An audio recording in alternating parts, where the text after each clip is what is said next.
बच्चों, आज मैं आपको सूक्ति स्तवका पढ़ाने वाले हैं। सूक्ति मतलब सुंदर उक्ति, अर्थात सु मीन्स सुंदर, उक्ति मीन्स वचन। सुंदर बातें कह सकते हो, सुंदर बातों का संग्रह है इस पाठ में। क्या है? सुंदर बातों का संग्रह या सुंदर बातों का घर कह लीजिए, सुंदर बातों का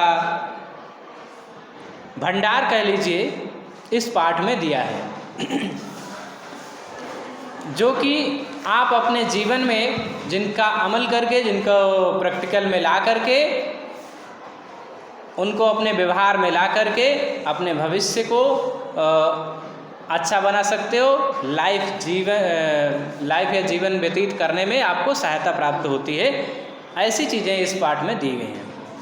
उद्यमेन ही सिद्ध्यन्ति कार्याणि न मनोरथ न ही सुप्तस्य सिंहस्य प्रविशन्ति मुखे मृगा। उद्यमेन ही सिद्ध्यन्ति मतलब उद्यम से ही सिद्ध होता है, उद्यम से ही सिद्ध कर सकते हैं, यानी कि प्राप्त कर सकते हैं, या कार्य को हम परिश्रम से ही कर सकते हैं, मेहनत से ही पूरा कर सकते हैं।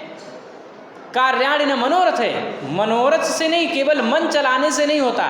जैसे आपने कह दिया कि हम आज ये 3 चैप्टर याद कर लेंगे, अब कह तो दिया, मन में सोच तो लिया कि याद कर लेंगे, लेकिन याद करना शुरू नहीं किया तो याद नहीं होगा। इसलिए मन चलाने से, यानी कि केवल इच्छाओं में बने रहने से कार्य सिद्ध नहीं होता है। कार्य सिद्ध होता है परिश्रम से, मेहनत से। जैसे कि नहीं सुप्त से सिंहस्य, सोते हुए शेर के मुख में प्रविशन्ति मुखे मृगा। नहीं सुप्त से सिंहस्य प्रविशन्ति मुखे मृगा, सोते हुए शेर के मुख में कभी हिरण जाके घुसता है कि नहीं, मुझे खा लो तुम? कोई जानवर जाएगा उसके मुख में, शेर के मुख में, कि नहीं भाई तुम सो मत, आओ मुझे खा लो? वो तो भागेगा ना उसको देख के। इसलिए मेहनत करनी पड़ेगी। शेर को भी अगर खाना चाहिए, उसे भोजन करना है, तो उसको जाना होगा, हिरन के पीछे दौड़ना होगा, या अन्य भी जानवरों के पीछे दौड़ना होगा, उनको मारना होगा, तब खाना होगा, तब खा पाएगा। दूसरा श्लोक देखिए, थोड़ा जल्दी पढ़ाएंगे।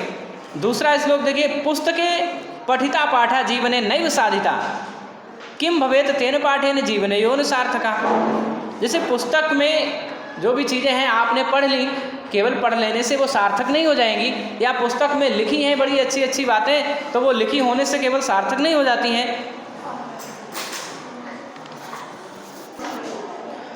तो पुस्तक में लिखी हुई या पुस्तक में केवल पढ़ी हुई चीज़ सार्थक नहीं है आपके जीवन में। आपको उसे अपने व्यवहार में लाना पड़ेगा, प्रैक्टिकल में लाना पड़ेगा। जब आप उसको प्रैक्टिकल में लाएंगे, जैसे आपसे मैंने कह दिया कि, या किताब में लिखा हुआ, किताबों में लिखा हुआ है कि माता पिता के पैर छूने चाहिए सुबह स्कूल आने से पहले, लेकिन वो उसमें लिखे होने से या तुमने उसको पढ़ भी लिया तो कोई फायदा नहीं। आपको छूने चाहिए, तो आप जब छुएंगे, है ना, तब जाकर के उसका आपको प्रतिफल मिलेगा। ना कि किताब में लिखा है और किताब का पढ़ा हुआ है, पढ़ लिया तो इससे नहीं कुछ होना। किताब में जो लिखा है उसको पढ़िए, पढ़ने के बाद में उसे प्रैक्टिकल में लाइए, व्यवहार में लाइए। जब आप व्यवहार में लाएंगे तो वो सार्थक होगा। और यदि आपकी विद्या सार्थक नहीं होती है तो वो जो है बेकार है। जो विद्या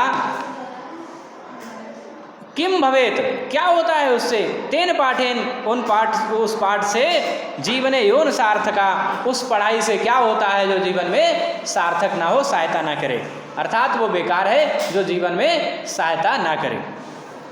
ऐसी पढ़ाई बेकार है। तीसरा देखिए, प्रिय वाक्य प्रदानेन सर्वे तुष्यन्ति मानवः तस्मात् प्रियम ही वक्तव्यम बचने का दरिद्रता। प्रिय वाक्य बोलने से सभी प्राणी संतुष्ट हो जाते हैं, सभी मनुष्य संतुष्ट हो जाते हैं। मनुष्य ही क्या, यहाँ तक कि जानवर भी संतुष्ट हो जाते हैं। जैसे तोता पाल रखा आपने, उसको प्रेम से पढ़ाओगे वो भी आपके साथ में बोलेगा। कुत्ते बिल्ली भी आपकी बात समझने लगते हैं अगर आप उसको प्रेम से समझाते हो तो इसलिए जब प्रिय वाक्य बोलने से सभी संतुष्ट हो जाते हैं, तो ऐसे प्रिय वचनों को बोलने में, ऐसी मीठी वाणी बोलने में कंजूसी भी क्या है, दरिद्रता भी क्या है, गरीबी भी क्या है, अर्थात मीठा ही बोलना चाहिए, प्रिय ही बोलना चाहिए। चौथा श्लोक देखिए, गच्छन्न पिपीलिको याति योजना नाम शतान्यपि अगच्छन वैनतेयो अपि पदमेकम न गच्छति। चलती हुई चींटी सैकड़ों योजन चली जाती है, सैकड़ों मील चली जाती है, लेकिन बिना चलता हुआ गरुड़, जैसे गरुड़ अगर चाहे तो बहुत जल्दी जा सकता, लेकिन अगर वो नहीं चले, ना चले तो वो कहीं नहीं जा पाता है, कहीं नहीं जा पाएगा। आपने जैसे कहा कि एक चैप्टर हम 5 मिनट में याद कर सकते हैं, लेकिन आप याद करेंगे तो याद हो जाएगा, और आप याद ही नहीं करेंगे तो जिसको एक दिन में एक लाइन याद होती है वो भी एक चैप्टर कभी ना कभी याद कर लेगा, लेकिन आप जब याद नहीं करेंगे तो 5 मिनट की में याद करने की क्षमता होने के बावजूद याद नहीं हो पाएगा। तो कहने का तात्पर्य ये है कि अगर आप काम करते हैं तो धीरे भी करते तो भी हो जाएगा, लेकिन आपकी स्पीड ज़्यादा भी हो और आप काम करेंगे ही नहीं तो कार्य नहीं होगा।